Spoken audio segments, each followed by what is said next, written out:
The Yeti Radio, powered by DavidLeeImaging.com. David Lee Imaging in the Titletown Music Archive and the Live 365 app. Welcome to the Backstage Lounge on the YetiRadio.com. Don't fuck it up.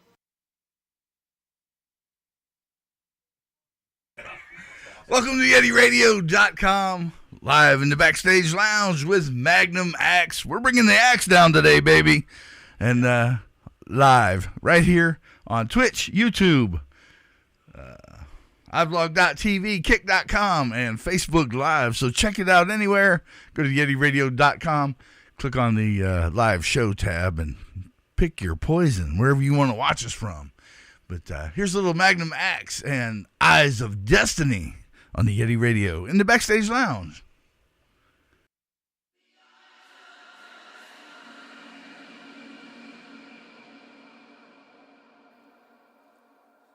The Eyes of Destiny.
Welcome, everybody, to YetiRadio.com.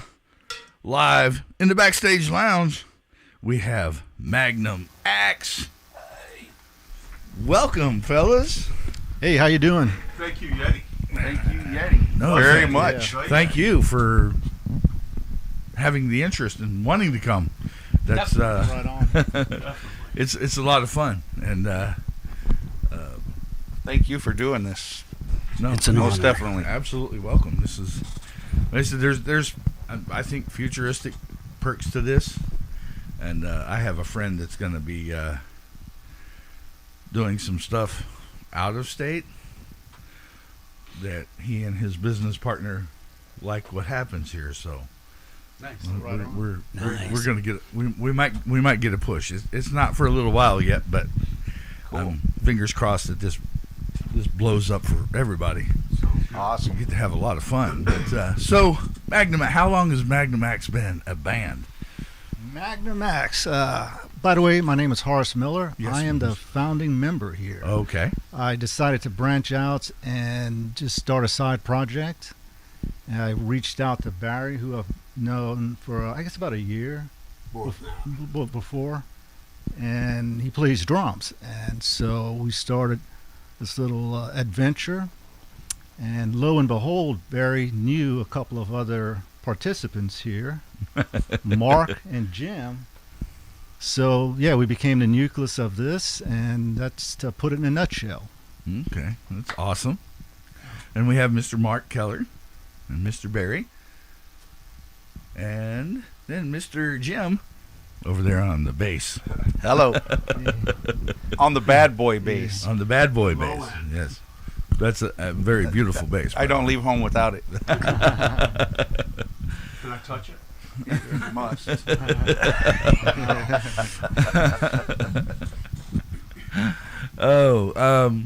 And how long has Magnum AXXE been? With the setup we have now, I guess a good couple years now. A couple of years. With the solid formation we have, so we've been recording demos and like we've just heard, and so hopefully we'll get to a big studio and get a really big dynamic sound and get this stuff recorded the way it should be. Absolutely. How'd you come up with the name? Oh, fun! Definitely for Horace here. It actually evolved over quite some time. Many years ago, I played this show and I was wearing a shirt that had these flaming skulls on it, but from a distance it looked like flowers. And my hair was shorter, and my singer at the time, Iki Stain, he called me, "Hey, Magnum AXXE." Magnum PI. It started out as Magnum PI, and then he ended up calling me Magnum AXXE, and through an email we came up with the name. Okay. Yeah. So, short story. No, And it absolutely. means- well, Well, go ahead, yeah. you can take it. You were about to. Okay. Well, Magnum AXXE, I guess, derived a little bit from Latin, magnum for great, Okay. and Yeah. axe being guitar in rock and roll speak. So it mean great guitar, and that's what I feel like we have. It's great guitar. Absolutely. I've seen Horace play quite a few times, and Thank you. very lot of fun. Yeah, we put two X's in the axe, one for me and one for Jim. The axes. Absolutely. Yeah. Nice, Sedative for guitar. nice design. Yeah. Yeah. Well, Mark gets the credit for the logo design. Here. Oh, This Mark guy- gets credit for everything. Yeah. Everybody loved the video too. That was pretty awesome. Cool. Yeah, I have fun with doing stuff like that. Anything like that the- you see that is Magnum AXXE that you can see is Mark. Awesome. Hey, you want me to hold this for a bit? So, how long have you been in music?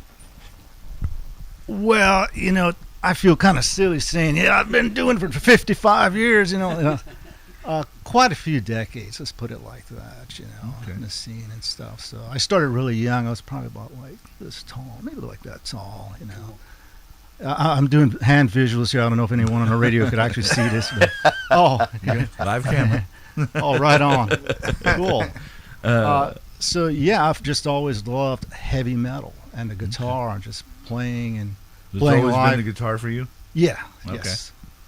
Awesome. Yeah. Even though I've messed around with drums and other things, instruments, and bass. Even the fiddle, just for fun, Right. kicks. But Okay.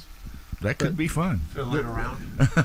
it just yeah. fiddle or a violin? I call it a fiddle, but Yeah, you're from Louisiana, it's it started out as a violin until how most guitar players would use the bow. yeah. I was actually using the violin on my guitar, so I converted it from a violin into a fiddle when I got done with it like that. Who are some of your inspirations for what I've seen on stage? Wow, yeah, okay. There's so many.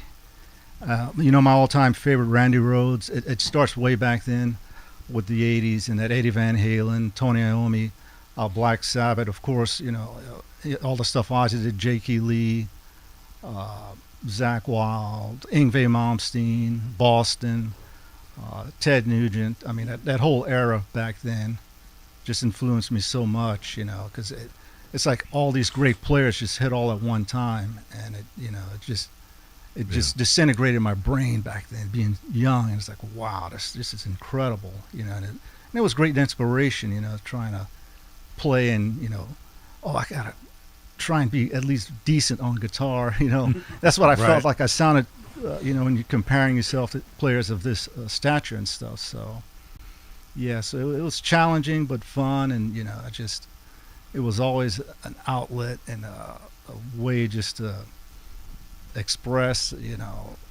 things and, sounds and just enjoy the stage and recording and playing live and what have you. So awesome. Yeah. So, Mr. Mark, how long you been doing music? Probably almost as long. Like I always enjoyed singing, but I never thought that I would be a singer until I heard Ozzy, and just like, I don't know, one of my friends, Greg Donnelly, he played me Iron Man. I hated rock and roll back in, like junior high and stuff like that. And as a kid, I was more into like movie soundtracks, like Jaws and Star Wars and all that. I was a nerd. No, the theatrical part. They're great. Yeah. I mean, excellent music. But Greg played me some Black Sabbath. He said, "You're going to hate this song." And he played me Iron Man. And I was in a bad mood that day, and I just told myself, I'm going to be contrary here, and I'm going to like this. And I ended up liking Iron Man, and just like something changed in my brain after I heard that. And after that, it was heavy metal all the way. Wow. So thanks, Greg. Iron Man. Yeah. Sweet. That's still one of my favorites. Black Sabbath rules. And Ozzy. So how young did you start singing? Well, I had a pretend band in like 10th grade. So when I was 16, and we all said, yeah, I'm going to play guitar, I'm going to play drums, whatever. But there was one guy that actually knew how to play his instrument. And, I'd sing in choir, but nothing else. But I thought that I could do it. And then we ended up forming a little band out of that for real. And a couple of the guys learned how to play instruments. And I learned how to sing because in the beginning I definitely did not know how to sing. Right. Certainly not rock and roll, Well, there is a process to it all. And some people don't realize that. Well, and it's like lifting weights, me thinking I could be a rock and roll singer was kind of like me thinking I could become Arnold Schwarzenegger, Just like, oh. So, but and here we are. Yeah, I guess had you turned left instead of right, you might have been a professional bodybuilder. Yeah, really. That's a possibility. Not. So who are your inspirations for vocals? Well, I have to say Ozzy, of course, because that's who got me into it, Sebastian Bach, 'cause he was just had so much power, and that's who I aspired to be when I was, getting my voice built up, because there was just nobody that could sing like him. Not that I could ever be like this guy, but Klaus Meine from Scorpions. He's just got the best voice on the planet, man. But nowadays, I guess I'm really into Rammstein, and Avenged Sevenfold, Bullet for My Valentine, Falling in Reverse. All those guys have unique voices, and they're really inspirational to me these days. Cool. They'll be able to learn the different octaves and patterns and and how they do what they do. Yeah, the different styles are just cool. So, like, I've been, I don't know, kind of clean singing most of the stuff that we've done in Magnum Axe, but there is a little bit of heavier stuff coming. It's not maybe Slipknot heavy, which is also cool, but it's a little bit of a stretch for me because there was a long period where I didn't sing at all because I developed a condition that made me just fatigued all the time, and so I didn't sing for like 5 years, and it's amazing how much voice I lost, and so I'm still trying to get it all back, but I'm getting there. Awesome. Doing good. Yes, Yeah, Thanks. doing awesome. Thank you. Mr. Barry, he's got your mic over to your left.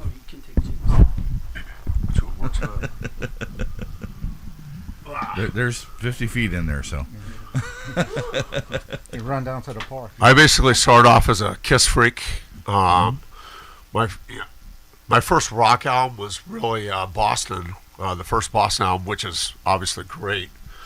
That got me into rock, and then I love the vocals on it too. I love the singing on Boston.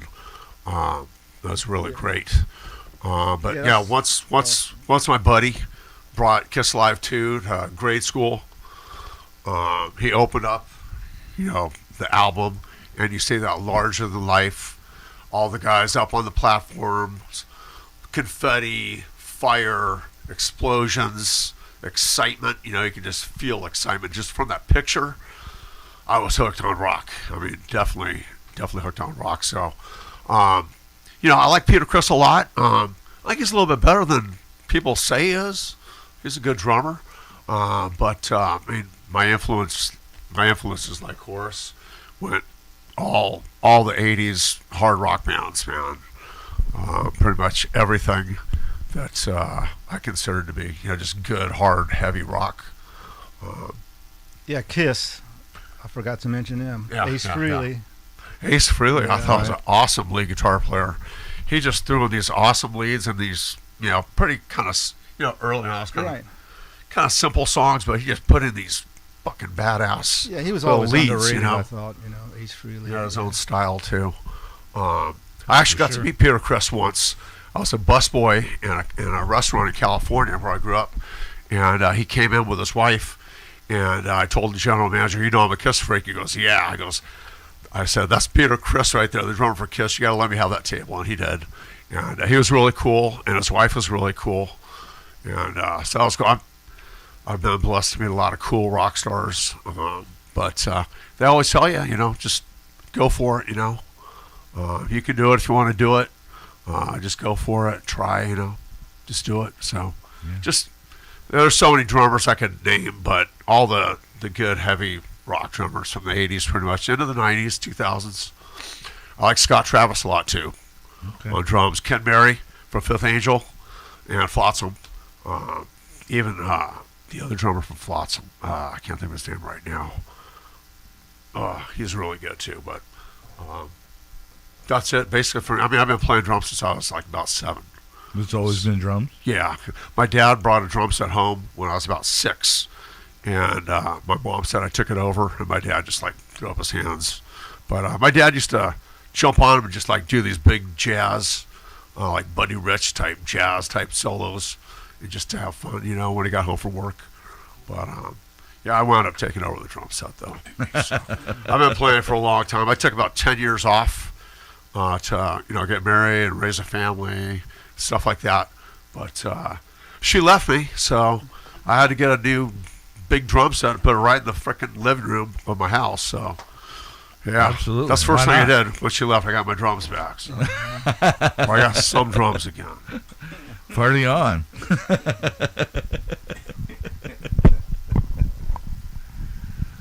Okay. Mr. Jim. My name is Jim Warren. I play bass. Love this band. Love Horace. Horace keeps pulling stuff out of the vault that just keeps getting better and better and better. Well, I appreciate that, Jim. Hey, man, it's true. And you kick ass on that bad boy too, man. I appreciate that. I appreciate that. Bad boy plug. Yeah. God, I know. God bless Bad Boy Guitars. I didn't bring mine, so I got to really cover my ass on Yes. this here. I'm the golden child now, and Horace is in the doghouse. I started playing guitar when I was a little kid. I don't even know how old I was. I think I remember having an acoustic guitar with like 2 strings on it, and I learned everything that I could on those 2 strings. And started playing bass in about 86, 85, 86. Played a lot in LA, Hollywood type stuff. I just like the bass. It to me it goes with the drums, and you could just. I mean, guitar is nice too. Don't get me wrong. I mean, it's flashy and it holds stuff together. Mm. Yeah. Mm-hmm. Jim showed me a picture of him back in the, I don't know what year it was, probably mid-'80s. He looked like Axl Rose or Duff McKagan. I mean, he actually had that look. He had the big blonde spiky hair, and he was skinny as shit. But he had that frickin' rock star look, man. Definitely. He's got that kind of, he's got the more modern look now, modern rock look. It's an improvement, Jim. You look great. If you're partying back then in LA, of course, you gotta look the part. Yeah. This is my instructor is telling me he's growing his hair out because apparently you can't just play like a rock star. You got to look like a rock star while you play like a rock star. So, well, I'm trying to kill that myth because I bang my head harder than anybody with hair. So, yeah, right? It's all good. Absolutely. Yeah, come to Phoenix, and I played in a band in LA called Painkiller. It was a Halford tribute. We did Fight, Priest, Halford. And when I moved here, I wanted to start that again, and found Barry, and we played a few songs. It didn't go very far, but then Horace entered the picture, and Barry's light went off. He said, "Hey, we need to do this." So that's what we did, and that's where we are. And the music is phenomenal, and like I said, it just keeps getting better. For me, better is harder and faster, but that's just me. But I mean, there's really good songs, and Horace does a very good job. Absolutely, I appreciate that, Jim. And Mark came a long way since we first started. Yeah, definitely. And I mean, not that he needed to come a long way, but he's like night and day from when we first started. His strength, his everything. Yes, I needed to come a long way. Trust me, I sucked in like a year and some ago. It, like I said, I just had no voice, so couldn't sing anything.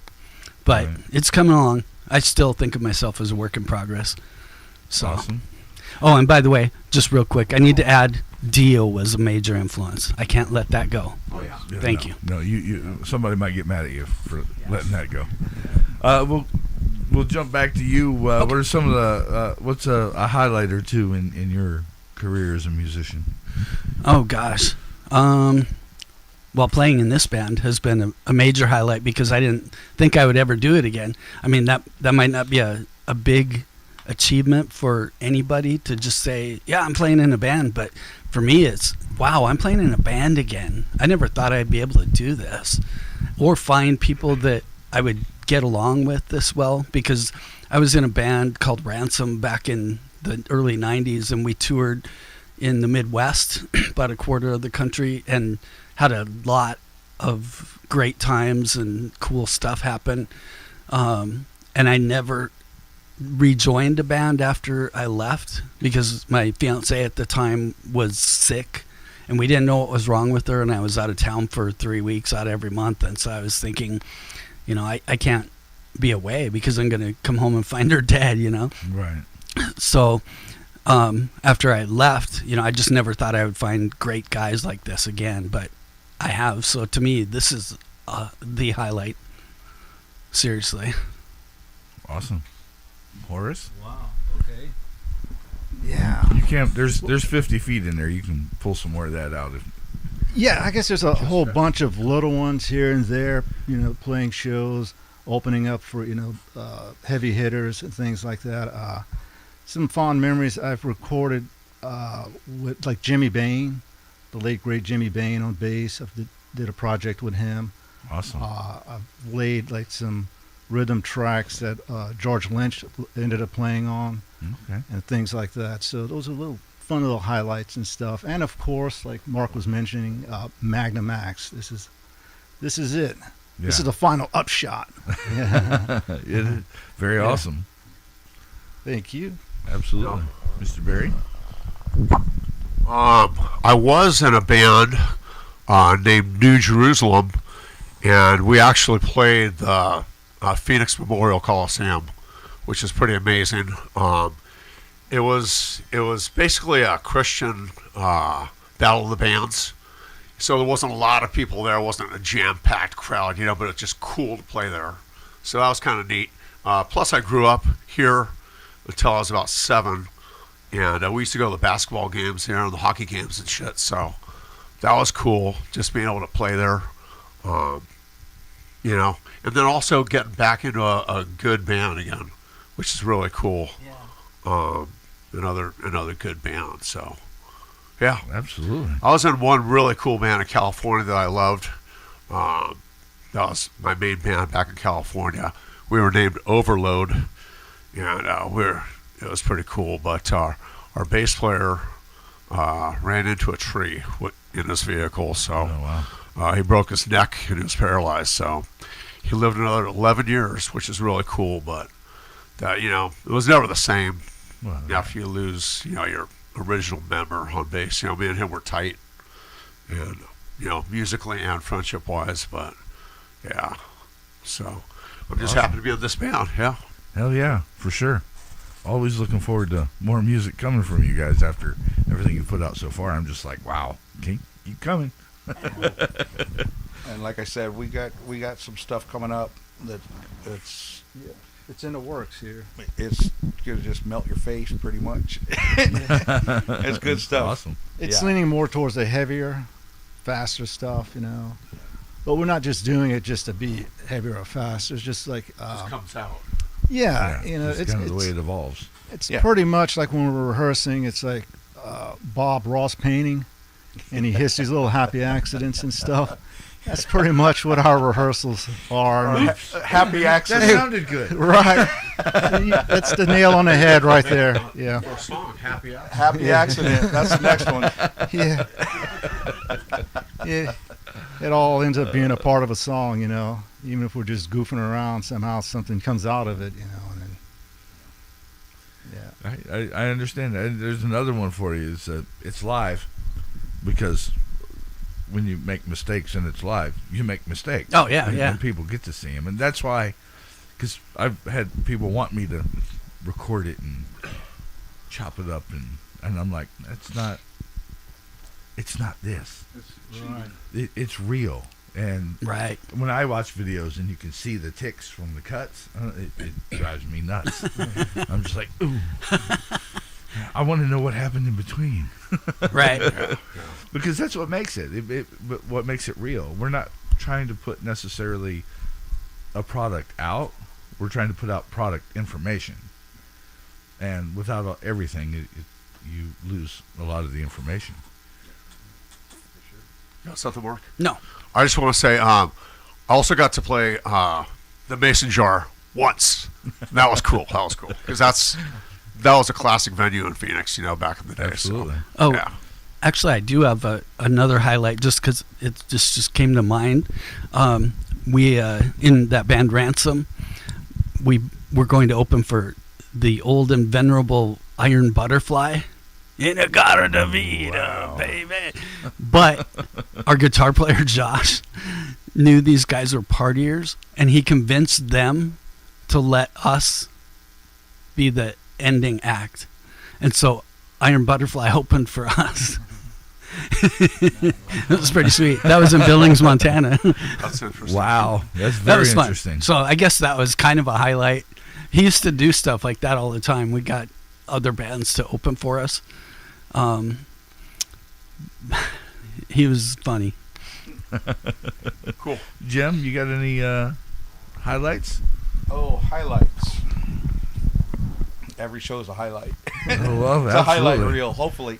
Yeah, right. Well, when you get into that accident and your life flashes before your eyes, it's supposed to be a highlight reel. Right, right. Had some really good shows. Most of them were in California. With Painkiller, we played House of Blues Anaheim once, and we played Into the Pit, and it was the first circle pit the House of Blues had to stop. Wow. So I was kind of proud of that. Wow. Congratulations. Yeah, my wife's got video of it. It was just a big toilet bowl. It was great. Yeah, like I said, man, every time we play is a highlight. I think it's just, it gets better and better. And the fact that I'm 56 years old and still doing this, I wish I would have got sober a long time ago. I might have went a little further in life. But no, this is great, man. This is, like I said, every show is a highlight. Every show. Absolutely. It's great. You got a favorite local venue to play at? Out of the ones we've played so far, I would have to say the 44. Okay. It's got a bigger stage, and it's just, this is a shout out to the 44. It seems like everybody there is just kind of family. Everybody's really cool. I mean, the first time I went there, I didn't know anybody. By the time I was leaving, I was getting hugs, and you know, it's just a really cool atmosphere. Everybody's pretty cool. The other places we played, Starlight, Blues Bar, nice. Right. Blues Bar has great sound, and that's because of Paige. But my favorite so far has been the 44, because it's you can move around a little bit and not worry about smacking Mark in the face, or you know what I mean. Smaller stages can be a little tight, dangerous. Yeah, but I think the 44. Yeah, And we're playing there on the 31st. Yes. New Our Year's first Eve. gig was Antfest this past year, Okay. and we were playing the little stage at the 44. But then our first regular show was at the Starlight, and that went off great. I thought that was really cool. I got some cool video, and it was just fun. I thought it was a pretty cool gig. Thank you, Jeff. Yeah. Shout out to Jeff. Yes, definitely, Jeff, over at Rabbit Hole Entertainment. Yeah. Mr. Horace? I'm on the spot here. What was the question again? I spaced out Yeah, on. favorite highlight. local venue. The one I enjoyed the most out here was the Marquee. It's just tough to get into, but it's a really big stage, and you know they have a Huge. nice backstage and a lot of room to move around. Yeah, You could have a 12-piece on that stage and not worry about hitting anybody. right, Oddity Paradox. right. Yeah, thanks to Oddity, that's how I was able to play that stage there. So, shout out to them. They're in hiatus right now, but you know, still part Well, I of it. gather so- because you're looks like full-time into this. And, Yes. And then Scotty's doing what Scotty's doing. And I Right. was like, oh, okay, what's going on? Right, everything's getting stretched out on it. So. Right. Cool. Yeah, so you had a Marquee, the 44, as Jim has mentioned, the Blues, the Starlight, all great places, you know. I wish we could get some out on this side of town. A little more. Right. A little further, I should say. Because, yeah, I know some people have mentioned the drive here to do an interview. I'm like, it's the same way when I got to go to a show over Right. there. It's hard for us to get to the east side, too. We don't Right. really get to the east side that much, so. Yeah, definitely. Right. I would say the 44 has been the highlight just because the lighting show there is just killer. I was just watching some video that one of Jim's daughters took yesterday, and wow, it just looks cool. It looks pro. So, yep, Tosh, thank you. She did great. We've had a lot of awesome shows, and I don't know. I mean, they're all great. It's, to me, again, just sort of a privilege to be able to play anywhere. Right. just because I've been out of it so long. So I love it all. Awesome. So, if you could play anywhere in the world, where would we go? Maybe go back to Omaha, Nebraska, because I have a lot of friends there. And the clubs aren't there anymore, but I played the 20s. Anybody that grew up in the 80s or 90s knows the 20s in Omaha, and it was just great because you could have a totally clean stage there. We put the amps back in these side rooms, so we had nothing up on stage except microphones and drums and us. It was so cool. Wow. And everything came through the monitors, and the sound was excellent. So that would be my choice. Okay. Awesome. So the question was anywhere in the world. Anywhere in the world you could go play. I win a stupid lottery, and I'm gonna pick some bands, and we're gonna go play some crazy places. Where do you want to go? Honestly, it would be on a cruise ship, like a really big ass Okay. Icon of the Seas cruise ship. What's that Just- one philosophy? You know they do that. Yeah. 70 tons or 70 million tons? 70,000 tons of 70,000 tons of rock? Of metal, yeah. Something like that. yeah. I think it would be great. You got the rooms, all the entertainment's there. You got, parks even on some of these Right. ships and stuff, and that's what I would like. Okay. That would be cool. It would be fun. For sure. Absolutely. Going back to California again. I'm a native from here, but I did grow up in California. I moved back here when I was 26. But growing up in California, I used to go to so many shows up in the Bay Area. Basically, all the big shows were at a place called the Cow Palace, which is kind of a weird name, but that was the big arena there. And then those rock clubs like the Stone, stuff like that. Cool stories about the Stone. That band that I was talking about earlier, Overload, we were hanging out there, and we went to go see Savatage, and we were just about ready to go hang out with the guys for the night, jump on their bus and party and stuff. And some dude got stabbed on the street, and our bass player Jim that I was talking about earlier, he actually went to go help him, and then we waited till the paramedics came to help the guy. So we missed hanging out with Savatage that night, but it's all good. But I'd probably that'd be fun to play the Cow Palace, even though it's a lot like the Phoenix Memorial Coliseum. I saw so many cool bands there growing up, so I think that'd be a cool place to take Magnum Axe to. And it's not a far stretch, I don't think. California, and we just have to sell some albums. Right? A lot. Well, Yeti, I go big or I go home. It's the only way to How do about the Whackin' Festival? Okay. Shit. Let's do that one. I could see us doing that. That would be great. That would be I can die a happy man after that. it. Right? Yeah, For sure. We could take a cruise ship there. Yes. Yeah. Let's take a cruise ship, and then we'll... I know someone that did that. Dennis Hayes in Book of Numbers. Mhm. He played there. I think it's like 2008, 2009, with Tim Ripper and shit. What was the name of the band? Oh. I know the band. I knew it because he was Yeah. supposed to come in with Book of Numbers. Oh yeah, Iced Earth. Duh. Yeah, Iced Earth played there. I think it was 2009. But yeah, there's video proof. Dennis is up there playing in front of 70,000 people. Fucking would be cool. Dennis. Definitely cool. Dennis is awesome. Dennis Hayes rocks.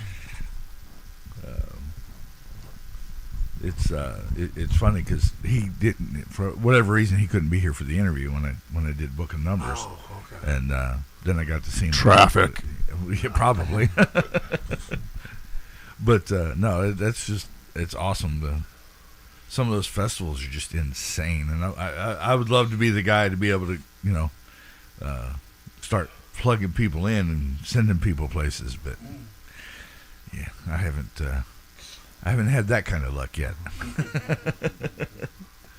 So we got any pre-show rituals? Anything off the wall? Make it on time. Speaking of that, Just getting there. Mine's feel I made it really on time crappy. today. Feel really crappy until it's time to go on, and then like somehow come out of it. And I'd rather not have that pre-ritual, but it's just the way it is. I always tell these guys, they ask me how I'm doing when I get to the show, and I'm like, I don't think it's going to go well tonight. But it always does. Like adrenaline must kick in or something like that. So, absolutely. But you guys got anything? Well, I mean, sometimes we'll give each other therapy, hoping a drummer can set up in time for some of these shows here. This is true. Well, there's somebody else that didn't have to do that much would help. I'm just kidding. I trimmed down my drum set so it's easier. Went from 9 drums to 6. Well, I did get the opportunity as a younger man to help set up Simon Phillips' kit when I was touring with Toto. And Wow. He had 18 pieces that He's night. an elite drummer. And that was insane. And he played with Judas Priest, too. Yeah. He was awesome. Early on, I super think it was cool Sin dude. After Sin album. I Okay. think so. Is it Sin After Sin album? One of those early albums. Yeah. So, Horace, what's the writing process? Usually I have a guitar riff or two. I'll put them together, play it along with a click track, send it out to the band, and then they'll do their thing to it, or rehearsal, just jam something up and go with the groove, and then it's like building a puzzle. Just Right. we'll put pieces in place, and then Mark will come up with lyrics. He'll write something up, maybe just a chorus or a verse part, and then we'll see how the guitar parts fit with that. And then Barry will come in with, hey, maybe let's put a break here or a roll here. Let's separate this or end it a certain way. We'll have certain endings to songs and things like that. And then we'll further the recording. We'll track the drums, and then I'll put guitars more for a demo type thing. And Mark will go in there and he'll do his brilliance, which he's great at layering vocals. He can layer this stuff and phrase it in a way where the song sounds different. It's like, wow, it just brings out the song. And then Jim will come in there, and Jim has this great bass tone. I love it. It's like a piano, almost sound. It just punches right through to the front. And the notes are there, the conviction's there, and in the end, Mark After will, holding that thing, I can see why. yeah, yeah. Go ahead. I think we had 5 songs done. And Mark took those songs and totally changed them. But he added so much to those songs. It just made them something totally new and better with his vocals and his melody and his phrasing. Right. Once Yeah, the vocals yeah. are at it, the way Mark does it, it sounds different. If you originally hear the tune, he just has a way of just, it's like soloing over the song itself, and Right. making a whole other, his part of the tune, which brings it out. When we first started playing, we played without Mark, and it was just me and Barry and Horace, and we played the songs that are still our songs today. But then when Mark came in and added vocals, it's the same song, but it's just not the same song. It's the same notes, it's the same riffs, same everything, but it just takes it to a whole different. So you guys Awesome. did them acoustically? Or not acoustically, instrumentally? Yeah, Just instrumental? yeah, They played them like that for months a while. Yeah, before I came in, and then I just think backwards, so I change everything around. yeah. So, that's why it seems so different to these guys. So where does your inspiration come from for lyrics for songs? Like Eyes of Destiny. How'd you Eyes of since we listened Destiny. to that one already? That inspiration for that came about just because even though life is hard, I guess I just want people to be able to see what they can really be. So when I was listening to Horace's guitar part for that song, this melody just came to me, Eyes of Destiny, and I didn't even know what it meant at the time, but then I kind of thought, this could be a positive thing. And so it's sort of like look through the eyes of destiny, your destiny, and achieve what you can truly achieve is kind of the way that came about. Okay. And then Back to Me. Back to Me. That's actually an idea that Barry had. If you want to talk about it, you can. Basically, it's like. I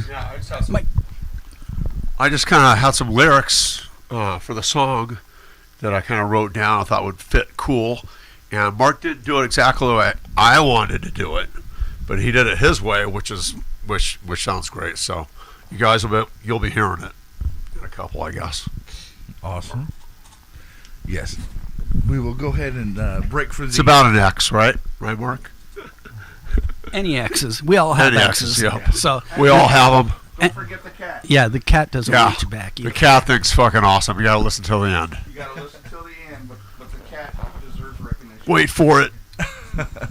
All right, here's Magnum Axe and Back to Me right here in the Backstage Lounge on the YetiRadio.com.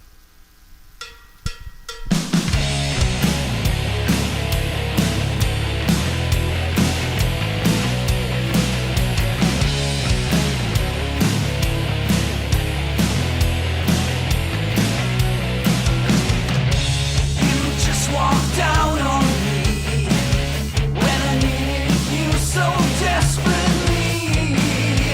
Oh, but you didn't see. No, you didn't want to see. But enough is enough. I'm done thinking this through and through.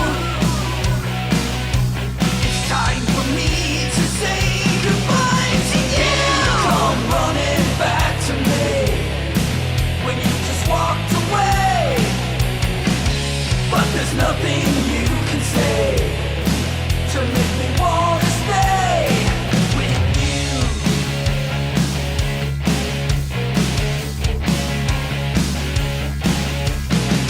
Now you're running back to me after treating me so miserably. Oh, but you wouldn't know. Possibly no. You got no empathy for anyone else but you. It's easy to see this time that will do. Come running back to me when you just walked away.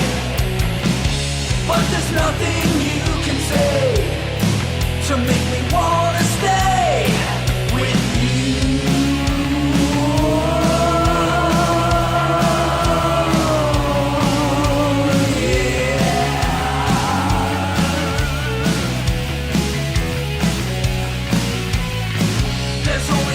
A normal person can take. It's true. I'd rather be alone for the rest of my life than spend another night with you.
doesn't want you back.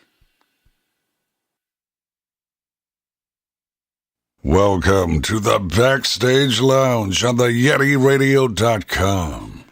That's right. Even the cat doesn't want you back. Right here on the Yeti Radio in the Backstage Lounge with Magnum Axe. Oh, man.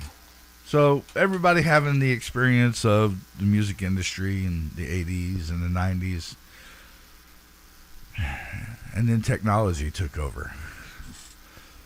To you guys, what's different now from then as far as technology and industry?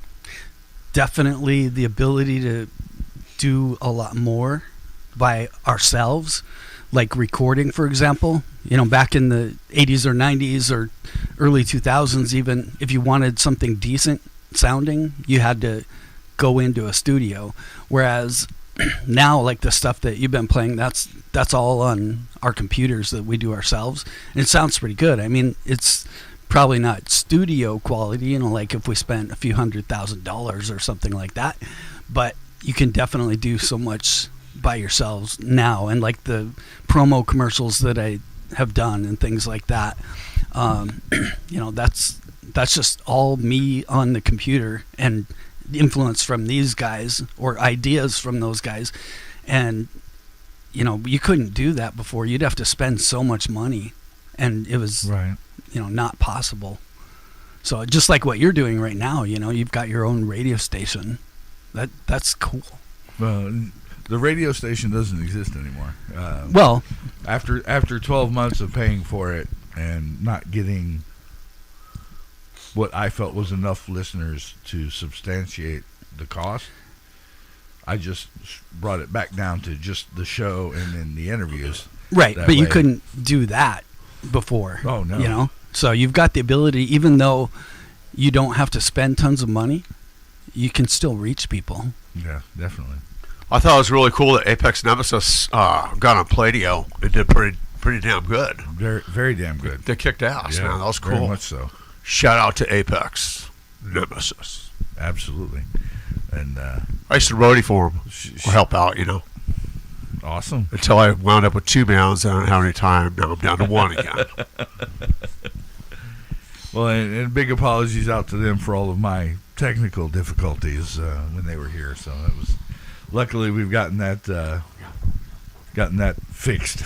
Another thing is, as far as recording, you don't need an amp. You just need your sound bar on your computer or your. Yeah, it's a lot easier these days, especially way back in the day. You know, it was so tough to capture a good amp sound. You know, Right. miking the stuff and, you know, just the volume and the tones. It was difficult. And these days with guitar modeling, you know, and a lot of, like, you know, these newer components and stuff, the sound is, you just plug it in, it's there. Yeah, And, you push a button if you want Yeah. Marshall sound, if you want PV sound. right. And, same with the pedals and the cabs and everything. You know, you can Right. just pick and choose and, you know, and align everything in a way you want, and you get the killer tone or what, you know, whatever you're searching for. You know, so. Yeah, my Yeah. instructor just got this huge pedal board, and it's just, or an effects board. I don't know what the hell it is, but it's got more sounds than you know what to do with. I'm like, what in the hell? Right. You'll be writing songs forever trying to use all of them. I'm like, Jesus. Right. That's crazy. You get, with the decisions, it's confusing. It's like, oh, I want this tone out, this one, and this one. You got so much at hand, you know, it kind of backfires in a way sometimes. It's like, wow, they all sound great. What do I do? What do I go with? You know, and, Keep it simple. yeah. For live shows, I keep my rigs old school. I keep it simple, like Barry was saying, because in case there's an anomaly or something going out, it's just easier to pinpoint, and, you know, that way you can keep the show going. So what's your favorite song to perform that you guys have put out yet so far? I think it would be Red Line. We're working on some new stuff, but Red Line's one of my favorites, I think, to play live. Yeah. Okay. Mark, what's your favorite one to sing? Fire at Will. Okay. or maybe one of our newer ones, Welcome to Never. But I know that the next one, which we've tentatively titled it Edge of Vengeance. That one is going to be my favorite. Sounds like I'm gonna like that one. I think you will. I definitely think you will. I'd say Eyes of Destiny. Eyes of Destiny. Yeah, it's got that kind of cool, challenging double bass kind of thing, and it's got to be just right, fit in the song, just right. So it's got a little challenge to it, and it's just a very melodic. It's very cool. It's very melodic, and then it's very heavy at certain points, or pretty heavy. Okay. I'd have to say Red Line, I think, as far as bass lines. Sounds like Steve Harris should be doing it with his fingers, but I'm doing it with the pick. And we play a couple covers too. If I could name a cover that was my favorite, it would have to be Nailed to the Gun by Fight. Okay. That song just, I don't know, it just lights a fuse that I didn't even know I had. And it's good stuff. One of the things that I've found getting into this music scene since I've moved here and where I grew up, the music isn't different as far as the styles or the genres, but the reach, I would have to say. Like, I grew up in the same eras until here. I had never heard of Flotsam and Jetsam, and I don't know why the Big Four isn't called the Big Five, personally, but just saying. 6 or 8. Well, yeah. But it's just I'm like, where was this band when I was growing up and listening to this? I'm like, I have no clue, and I'm probably their newest fan of about 2.5 years. But it's so weird that there's stuff that's over here that's popular that never makes it to the East Coast, and then vice versa. Yeah, that's like Kicks and Dirty Looks, and love Dirty Looks. But I think they played the West Coast once, and it was all East Coast stuff. Things like the same with Kicks. Kicks played the Whiskey or something once. But yeah, same country, but just different sides. Big difference. Definitely. You got a favorite cuss word? Do I have a favorite cuss word? I like them all, man. I sometimes I wake up in the morning and I work on not saying a cuss word that day, but it doesn't last. It never lasts. Yeah. My favorite cuss word, I don't have one, man. Okay. No. What about a favorite sound? Favorite sound? Any sound. One when you hear, you just instantly feel better. I grew up in the woods. I gotta say a chainsaw. Okay. Yeah. One you don't like, other than an out of tune instrument. One that I don't like, I think car horns, traffic. Okay. Yeah. Cool. Chainsaw, you're starting to scare me there. In the woods there, man. Not against women, but fucking bitch. That shit comes out a lot, especially at work when I'm pissed off. I say that a lot at work, and it just makes you feel good. But it's a release. Yeah. It's a psychological release. It just comes out. Again, it's not against women. It sounds cool. It just comes out. Fucking bitch. There's a lot of ways to say it too. Mm-hmm. But what was the other question? Favorite sound. Sound? More cowbell. I don't know. Least favorite sound. I mean, I love just a good guitar. I mean, I play drums, but I love a good tone on guitar. There's something special about that good tone. Okay. It just, with the E and A notes, just like, yeah. Sound I don't like? Bitching? Bitching? Okay. Yeah. Complaining? Why you got to be like that? Why can't you be like this? Why don't you change? You know, that kind of shit. Who wants to hear that? All the reasons we have exes. Mr. All Horace. right, let's see here.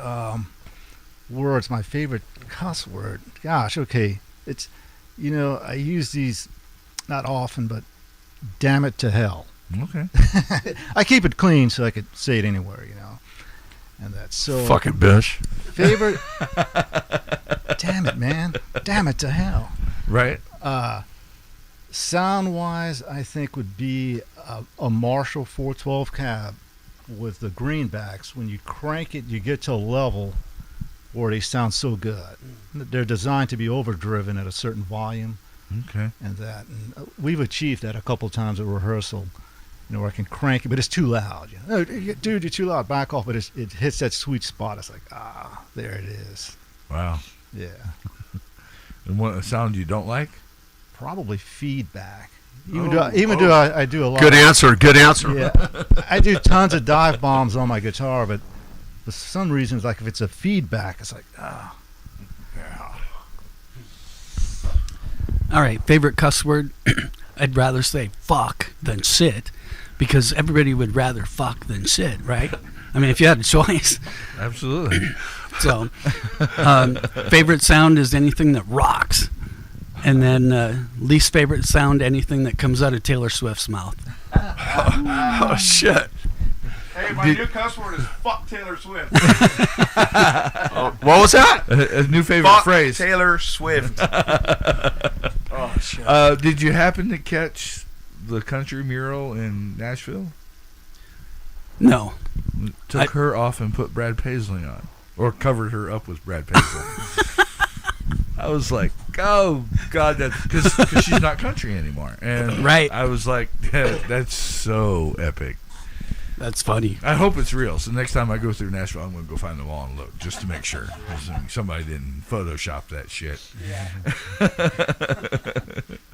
So, if you're religious and you get to the pearly gates, what are you expecting to hear?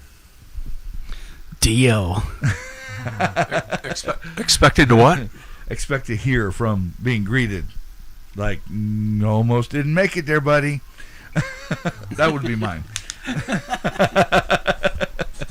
From St. Peter or the man Mine himself. would have to be, you're in the wrong place.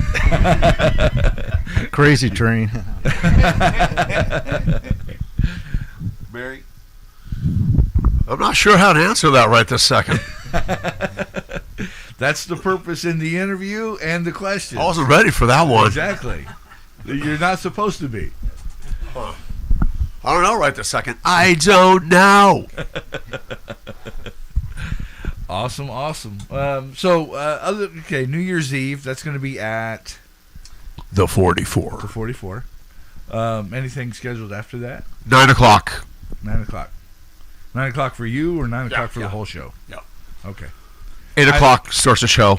I'm a whole show Incidental. kind of guy, or at least I try to be most of the time. I like to go for the whole thing, me personally. Incidental 8. Okay. Us at 9 and A force to be rocking with. a force to be rocking 10 o'clock. with. Okay. It's Joe Fred Bass, Flory, Fred Flory, Joey Carter. great musicians, great Awesome. vocalists, great bass Who's player. playing the midnight hour? I think those guys must be playing a The longer rest set. of the night. Yep. Plus Nice. karaoke. Yeah, karaoke on the small stage. There'll be enough booze for. There'll be plenty of drunkioke. Lisa Joe. Anything scheduled after, or what do you got scheduled for the first part of the new year? I don't think we have anything scheduled. We need to get on that, but I think mostly it's just because it's that time of the year where everybody's busy. And, Yeah, it's. I've had some.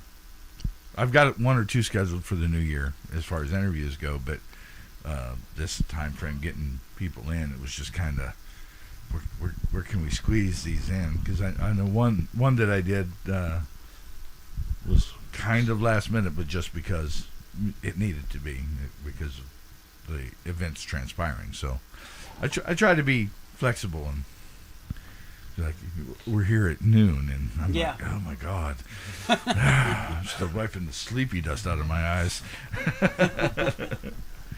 So I know. Let's see, did I miss anything? Anybody out there got any questions? Throw them in chat. Staring at YouTube and nobody's over there. And I don't think anybody. So YouTube's live also? Yes. Cool. There's a couple people over on Twitch watching. Nice. And figure out where my pointer is. Let's see. When you get a creative block, what do? How do you overcome that? Other than just time. Sometimes there's patterns or things to do. I've got some like notebooks and notes on my phone and on the computer that I go back and reference and see if I can maybe come up with an idea to inspire me. Maybe not even use that idea, but typically for me, the writer's block, I just need to sit and listen to the song like before I go to bed, and then something will come to me usually. So I kind of wish we would do some reality type shows where people are walking around, depending on what they do, just walk around with a live camera on. Everything's live, and you can go see. Right. I can go see what Horace is doing for the day, or like with a body cam. Yeah, and because there's been so much in life that's happened that I've been like, God, I wish I had a camera. I used to have a boxer, and I came home and she was really excited to see me, and she sat down, and her nub was still going 5,000 miles an hour, and I bent down to pet her and say hi, and all the stuffed animals that we ever had for her, she pulled all the stuffing out. We'd come home and it looked like it snowed, but she had this one. It was a little 6-inch Tickle Me Elmo, and she was sitting on him, and the only thing you could see were his legs, and because of her tail, his legs were doing this, and I could only picture in my head Elmo's voice going, "She's sitting on my face," and I'm like, I need a live camera.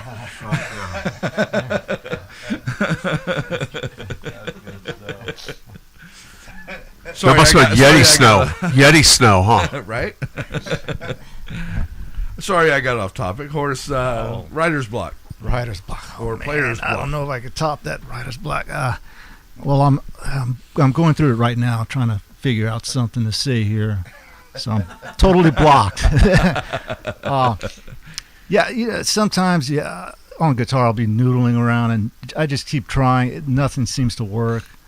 Either I'll just record it and say, "Hey guys, this is just temporary," and they go, "We love it," or just step away from it. I find it helps. If you just walk around, come back to it, let it sit for a bit, and usually the inspiration returns somewhat. And if not, you just save it for another time. Awesome.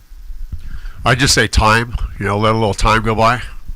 When I'm not sure on a drum part, it usually comes pretty natural, but sometimes you gotta kind of figure something out and kind of let time, kind of let your mind kind of work it out. Ever just go on a tangent and just rip through a bunch of stuff until something clicks? No, not yet. Okay. I don't really suffer from writer's block too much. I mean, Horace will send a recording, and it's just good stuff, man. It's just there. It's just there. Yeah. It's just there. Yeah. And I haven't had writer's block yet in this band. Everything just goes where it's supposed to go. Right on. And as opposed to when we were younger, we knew what a successful music career was then. What do you consider one today with all the positive and negative parameters that we have? I've played music since I was 18 years old, and up until this band, I'm having fun for the first time in my life. Not trying to get laid, not doing dope till you puke and go to sleep. It's just fun. It's fun making the music that I am very grateful to still have in me, and it's fun. It's very fun. Okay. Barry? What was the question again? Writer's block. Compared to when we were younger, Look who's talking. successful music career. Oh, yeah, back then yeah. Compared to today. Oh, yeah. I just been watching recently, was it Jizzy Pearl from Love Hate on YouTube lately. Okay. And he's pretty cool as far as like talking about the reality of what's going on now, How much longer are we going to be able to play classic rock music to the people, because, we're all getting older, obviously, and all the fans are getting older. But I don't know, it seems like nowadays you can put out a record on your own and hopefully it gets successful. And then what a lot of bands are doing now is they're just doing those weekend gigs. Usually they're the bands that were successful, and they have that name recognition, so they can go play Las Vegas, they can go play wherever, take a flight out usually. Rudy Sarzo talks a lot about that too. Like they just go, fly to a venue on the weekend, they just have a weekend gig. So if you could do something like that, that'd be really cool. Like put out an album that people might like, and then go play different places instead of touring, because that whole touring thing's too expensive to take a bus out. Everyone's saying it's just too expensive. So I don't know, something like that. Okay. Maybe. Yeah, like back in the day and stuff, a lot of bands, and friends' bands, they would go on the road, get a van, a trailer and that. And I never did do that because a lot of times the vans were pretty crappy, ran on half the cylinders, and I'm like, really, I don't want to go on the road. And the way I was looking at it, as long as you're having fun with it, having fun, everything's going smooth. And, I pretty much kept it local until, I moved to Cali and things like that. But, I never like want to travel that much, like going like club and these beater units and stuff, what have you. But hey, if it's a tour bus, that's a different story, Well, of course. I'm sure it would have been fun though. Yeah, and yeah, I did the scene. I used to know like 120 songs, cover songs, and we played it the whole 4-hour block each night, sometimes 4 nights in a row. Wow. Yeah. 4 hours. Yeah. 4-hour block of rock. It was like, we'd do like 2-hour sets, or like 3 1-hour and some minute sets and things like that with breaks. But, when you're younger, it doesn't feel as exhausting. It's like these days it's like, wow, an hour? Oh, crap. Hour's good. I don't know about 2 hours. Right? I don't know. It's definitely different than when I was younger. My expectations were huge back then, like everybody's were. But nowadays, I feel like if you can get some kind of recognition for the hard work that you put in, whether it's, like 10 people saw you on Facebook or something like that, I mean, that's cool. I wish it was 100 or something, but like I noticed, like even the promo videos that I'll make, they'll have like 500 views or something, but only 50 people like it. It's like 10%. So press the like button and please, and make us feel good, because Oh, the Yeti. Throw a comment. yeah, any of that stuff. Good, bad, it doesn't matter. Just a comment. If you It didn't helps. like it, It helps. throw your suggestion out. I don't care. If it's valid, then for sure. But it's sort of like let us know you're out there or something. Yeah. I mean, otherwise, it feels like all the work that we're putting in doesn't matter. It does to me, and I can sit and listen to the stuff that I've done and think, yeah, that wasn't too bad.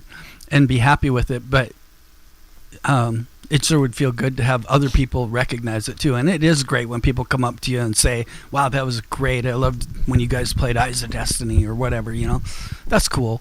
So to me, that's kind of like the definition of success. When somebody tells me I made their night or something like that, that's good enough. That's awesome. I want to change people's lives just a little bit and make it a little bit better, And if I can do that from performing, then I'm successful.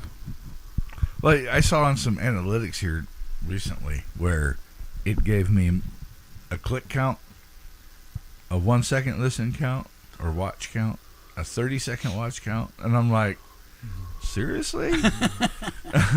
It's an hour and a half long show. It still counts as a view, though, doesn't it? I think you got to be over 30 or over, I believe. But the click and the 1 second don't really amount to anything. But and I can only imagine a musician. I sit up here and play your music. That's one thing, but what you've done is totally different, and I can only imagine how disheartening it can be sometimes. Well, we're all egotistical too, so we need that. Like we're sort of narcissistic. Come on, Mark. Speaking of egotistical, just kidding. I do have a YouTube channel also. Okay. I started when I wasn't in a band, and I just started filming bands, local bands, and pro bands, touring bands, national acts, lots of Jetsam, stuff like that. But I got like over 100 local bands and national acts on BSJ's Rock on YouTube. If you want to check it out, a lot of cool acts, a lot of cool local bands, absolutely, some national acts. Yeah, definitely check that out. And it's funny because I'm not one to want to buy this whole buy followers things, because the amount of the number that you have in that spot on your social media apparently means something, and it drives me nuts because I don't want to buy it. I want people to naturally come and like it. That way I know that it's organic, making it organic, but making some sort of impact. Right. And Definitely. I just, for the life of me, cannot. Somebody told me to, and I was like, that's the only way it's going to happen is if you do that. And I'm like, well, I guess it's not going to happen then, because, Right. It's just baffling that you can buy success. Right. Well, maybe it's always been like that, though. Yeah. It's just a different way now. Well, yeah. Speaking of Taylor Swift, I think maybe you could buy bots. I think you could buy bots for views or something like that. Yeah. I think that's probably what's going on with some of those views.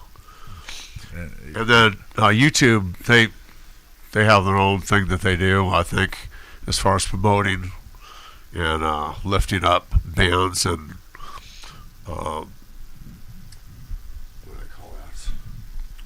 If you could collaborate with anybody. Can I bring up Dio again? Influencers. Because, man, that would be cool. Right? Wow. I think that it would be a very strange collaboration for us, but my favorite band right now is Rammstein. So I think it would be awesome to collaborate with those guys. I love Rammstein as well, and it's funny, Mike, I'm from German lineage. Me too. To begin with, and my grandmother used to have German weeks or German days, one a month, I think, and all the German women where she lived got together. Cool. And we hated it because for about a week afterwards we couldn't understand it because her accent came back so strong that when she spoke English, funny. Yeah, and we used to pick on her about it, but they made all the German food. We got all the leftovers, so we didn't care. Oh, yeah. There you go. Beck's beer. But it was when Rammstein had come out, and Du Hast, I had the print on the CD booklet was too small for her to read it. Oh, yeah. So I wrote the lyrics out Oh, cool. big enough that she could read it. Oh, wow. I showed it to her, and she's like, okay. I said, can you translate that? And she goes, I can. I said, will you? She goes, no. And I'm like, why? She goes, because I don't talk like that. And I was like, ew, okay. Book this. Must be pretty bad, Mark. Book this. We won't get into that one. Yeah, no. All I know is it means you hate me. Yeah. Well, du hast. Yeah. Actually, Du hast that's mich. yeah. It's kind of a wordplay though, because du hast also means you have, Okay. and he's saying you have asked me. Du hast mich gefragt. Okay.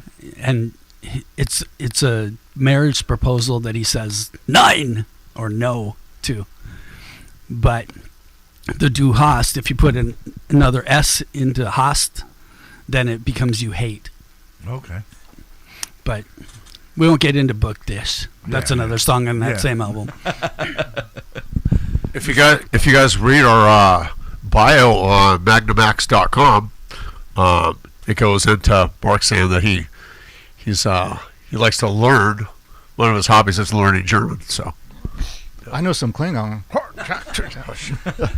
So what about hand signals, collaboration. hand signs? Well, I know the Spock one. All right. Damn, it got quiet. So collaboration, yeah. I guess it would be fun to play with Ozzy on stage. Just to I forgot do the question that, again. or like Kiss when they do the encore, be on one of those risers that go up with all the explosions when they blow up the stage. That would be fun too. No more Kiss. Just Yeah. avatars. Avatars coming now. Man, they'll never give up. Nope. I used to love them. Now I just kind of like them. You know. Well, if you could collaborate with anybody, who would you collaborate with? I'd say David Meniketti. David Meniketti from Y&T. Y&T was a huge influence on me, especially the drummer, Leonard Hayes. He was a beast on the drums, and he only played with one bass drum, and man, he could make that 1 foot just do so much, but he was so good. I never got to meet him, but Dave is one of the coolest guys. I love his voice, love his guitar, and then he's one of the coolest guys. I can prove it because me and my mom, when I was 15, she took me up to a music store back in California again, and I won a throne, a drum seat, a drum throne, and I was picking him up at the music store. Then we went to downtown Santa Cruz, and we're just like walking around, and David Meniketti and his wife were walking around. I went, Dave, what's up, man? And he goes, hey, what's going on? So me and my mom and Dave and his wife talked for like 15 minutes on the street there in Santa Cruz, and he's just so cool, man. So That's- cool. that's an awesome but, story. Yeah, I love his voice and I love his guitar style. Les Pauls. Super cool. I love that Ace Frehley style guitar. You know, and Dave plays also Sunburst. Sunburst, yeah, the bright orange or red and yellow. Right. Mr. Jim? I've had a lot of time to think about this now, and I still can't come up with something. I would say somebody like Night Ranger, some bands like that not real bass prominent. I would like to add some bass to that. What about Justice for All? Yeah, the bass of that. Don't get me started on that. and another thing, maybe Dave Mustaine, because I was playing in a band called Hangar 18. We did Megadeth, and I've been playing bass my whole life, and I feel like I never started playing bass till I started playing Dave Ellison. Okay. Holy moly! But yeah, maybe Megadeth. That'd be great. Oh yeah. I could pull that one off, I think. Awesome. Well, who's going to talk up Redline? Redline. My chorus already did. Redline. One of my favorite songs to play. Yeah, it's a riff I've had for quite some time. Many years ago, I wrote it out, and then I took it into this band, and these guys did their magic with it, and this is what happened here. And that's why it's one of my favorites to play live. So was it just a riff without a name, or did it have a name? Yeah, I think I had a name. I think Mark just decided to keep it at the time. Did it go back to Throttlehead? Did that song go back? Yeah, even Yeah. before, yeah. Oh, wow. Yeah. Throttlehead was before Oddity Paradox, the band. Okay. Yeah. When we started, these guys had names to all the songs, and I tried to keep the names just as an exercise to try write to. Okay. And Redline was one of them. It started out kind of as a song. I was thinking this would be kind of a cool sex song, you know, like you're crossing the red line with me or something like that. But I just couldn't make it work. And so what I kind of turned it into is it's a song about the red line is the point where it's past the point of no return. So let's just kill it. You know, it's like when we're up on stage, as soon as they say, all right, will you welcome Magnum Axe or whatever, you know, or the intro's done, that's when we just crossed the red line. We got to give it our all. And that's what you should do in life, I guess, is where I'm coming from with that song. Okay. I Give it that. all. Red line, or at that point, you've reached terminal velocity. Yep. So. There you go. Yeah. Ain't going home tonight. Very awesome. Yeah, whether we go home tonight or not, or we burn up in flames, we're going to give it everything. And It's- go ahead. I was just going to say, it took me a while to really like it. It took me a while to get the drums the way I wanted to play it. And once I did that, I started to realize, whoa, now I know why these guys like it so much, because it is a cool tune. So it just took me a while to like it more. Now I like it a lot. Okay. Yeah. I think the recorded version is really good, too. Kind of captures the feel of it. Mark says it's a little slow, though. We play it a little faster live, Okay. like most everything. Awesome. Well, and that's the one thing I look forward to, because, and I've said it before, I realize that recorded or CDs or whatever is or studio work is near perfect condition music. It's there. It's boom, boom, boom, boom, boom, and when it's live, it's not always just the music. It's the show, and what little bit you bring to that might be just a little different than the recording, just because it's live. Yeah. And Like what Paul Stanley would say, it's just rock and roll. It's rock and roll. It's live rock, right. It's not going to be perfect, And somebody said once that's why they prefer doing their original stuff, was because, especially when you're bringing out a new song and you're playing it live before you finalize it, to try and make sure that it's where it needs to be. He goes, doesn't matter if you screw it up or forget the lyrics or change the lyrics. Yeah. It's your song and nobody knows. And I'm like, that's just cool. You screw it all up, and the only person that knows you screwed it up is you. And Or the that's guys in your awesome. band. Well, I would absolutely like to thank you guys for coming and hanging out. It's been Thank you. Thank blast. you. Thank you, sir. Thank you, Very sir. much. Thank you for what you do again.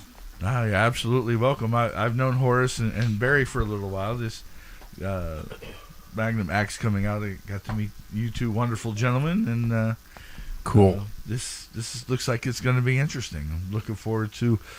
Are you going to have some more singles? Because you've got 5 now. Oh yeah, we're working on one called This Nightmare right now. I mean, it's songs that we already play. It's just tough to, like, we only get together 2 hours a week, pretty much, and so we have to get in practicing. We have to get in learning new songs. We have to get in writing new songs, and then also try record drums, all in like 2 hours. And so Like today. it takes forever. Yeah, we're gonna rehearse after this. So, Okay. but we've got a bunch in the pipeline. Okay. So are you working towards an album, or are we just doing singles for a while, or EPs? How we running? Right, we're What- just doing singles. Well, they're demos, the singles we were recording. Okay. And once we acquire quite a few recordings, we'll move to the studio and get pro recordings, Okay. All right. in the future. Okay. Yeah. Mark's doing a great job, though. They sound really good. Yeah. So. They do. They I sound think they outstanding. sound good. Yeah. Hurry up and find that. Yeah. Find that big studio in the sky and All right. get it all mixed. Yeah, We'll see if Mark keeps progressing with his levels there. We might not need that. He's getting better every time we record. So Every song that comes out is a little better than the last one. Okay. Well, good job, sir. It's a learning process, the Oh, yeah. recording and engineering junk, but I know what you mean. yeah. Yeah, like as far as professional studio, it all comes down to money. So if there's a sponsor out there anywhere, we'd take your money. Absolutely. Mhm. All of us would, including me. Exactly. Well, I want to thank everybody that's come and watched this, and thank those that are coming after the fact and hanging out and checking out this interview with Magnum Axe in the Backstage Lounge on the YetiRadio.com. Closing it out with Magnum Axe and Redline.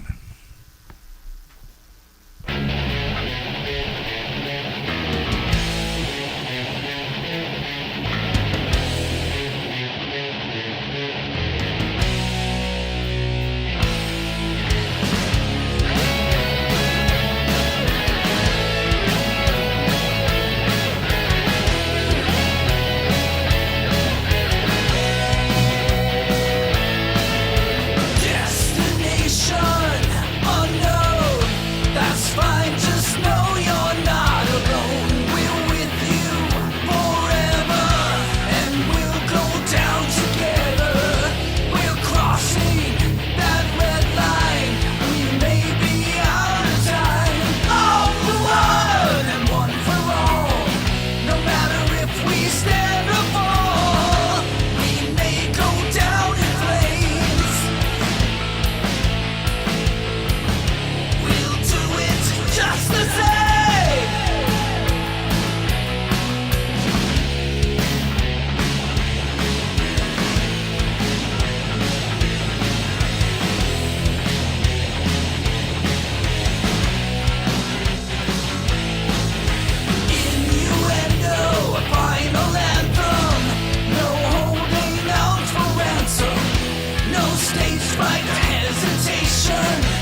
I'm the Yeti. It's the YetiRadio.com. And live in the Backstage Lounge, we had Magnum X. I want to thank these guys again for coming and hanging out and having a good time with us. And we're going to have all sorts of crazy fun. But thank you much. And see you on the next one right here on the YetiRadio.com. The Yeti Radio, powered by DavidLeeImaging.com. David Lee Imaging in the Titletown Music Archive and the Live 365 app. Welcome to the Backstage Lounge on the YetiRadio.com. Now, the rest of the story.